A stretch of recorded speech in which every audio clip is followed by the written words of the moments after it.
কিছুদিন ধরে আমরা দেখতে পাচ্ছি আমাদের ছাগলনাইয়ার তরুণ আলেম আমাদের বন্ধুবার জনাব মাহমুদুল হাসানকে অফলাইন ভাবে অনলাইনে এসে হুমকি দেওয়া হয়েছে। আমরা এই হুমকির প্রতিবাদ জানিয়ে বলতে চাই, এক তরুণ আলেমের ছাগলনাইয়া উপজেলায় কাউকে যদি হুমকি দেওয়া হয়, সেই হুমকির প্রতিবাদে আমরা বিরোধী, ঠিক কিনা? তার সাথে বলতে চাই, তাদের ভ্রান্ত আকীদার ভিতরে অন্যতম হচ্ছে, তারা বলেছে, আমি দেখেছি মোহাম্মদ সালিম নামে যে দলটি বর্তমান চালাচ্ছে তার বক্তব্য হচ্ছে দিনের ইসলামের বাইরে যত দল আছে সবগুলো নাকি সত্য দল। নাউযুবিল্লাহ। কেউ যদি একটা দল মানে সে জান্নাতি, তাও বলি নাউযুবিল্লাহ। আল্লাহ পাক রব্বুল আলামিন সূরা আলে ইমরানের 85 নম্বর আয়াতে বলেছেন, ওয়া মান ইয়াবতাগি গায়রাল ইসলামি দীনান ফালান ইউকবালা মিনহু।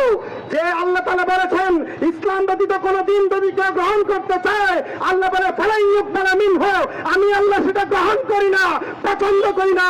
আল্লাহর সাথে একমত, দুনিয়ার ইসলাম, Islam is complete code of life in the দিন in the line in Islam. এটা ছাড়া আমরা কিছু মানি না, মানবো না, ঠিক কি না? তাদের আরেকটা আকীদা বলে আমি আমার বক্তব্য শেষ করে দিচ্ছি, যে তাদের আকীদা হচ্ছে নবী সাল্লাল্লাহু আলাইহি ওয়াসাল্লাম এসেছিলেন, রিসালাতের দায়িত্ব নবীজি সম্পূর্ণ না করে চলে গেছেন। নাউযুবিল্লাহ। আমি বলতে চাই, আমার নবীজি বিদায় হজ্জের বছরে একটা কোরআনের আয়াত তেলাওয়াত করেছেন, সূরা মায়েদার 3 নম্বর আয়াত, আল ইয়াওমা আকমালতু লাকুম দীনাকুম। আজকে আমি নবীজি ঘোষণা দিলাম, তোমাদের জন্য দ্বীন হিসেবে ইসলামকে ঘোষণা করে দিলাম। ওয়া আতমামতু আলাইকুম নিয়ামতি, আল্লাহর দেওয়া নিয়ামত, দ্বীন ইসলামের মানবতার স্বাধীনতার এই যে দিন কায়েমের যে মিশন আমি রাসূল বাস্তবায়ন করে পরিপূর্ণ নিয়ামত তোমাদেরকে দিয়ে গেলাম। ও রাদিতু, আমি রাসূল পছন্দ করলাম লাকুমুল ইসলাম দীনান, ইসলামকে তোমাদের জন্য দ্বীন হিসাবে। এখানে যদি কেউ বলে নবীজির রিসালাত অস্বীকার করা হবে, তাহলে সে কাফের হয়ে যাবে। সত্য নবুয়ত অস্বীকার করলে কাফের, রিসালাত অস্বীকার করলে কাফের। এখানে আমরা একসাথে বলতে চাই, আমাদের রাসূলের উপর, আল্লাহর উপর, দ্বীন ইসলামের উপর যদি কোনো আক্রমণ আসে, সেখানে আমরা দুই হাত দিয়ে সকলে প্রতিবাদ করব, ঠিক কিনা? মান রাআ মিনকুম মুনকারান ফালিয়ুগাইয়িরহু বিয়াদিহি।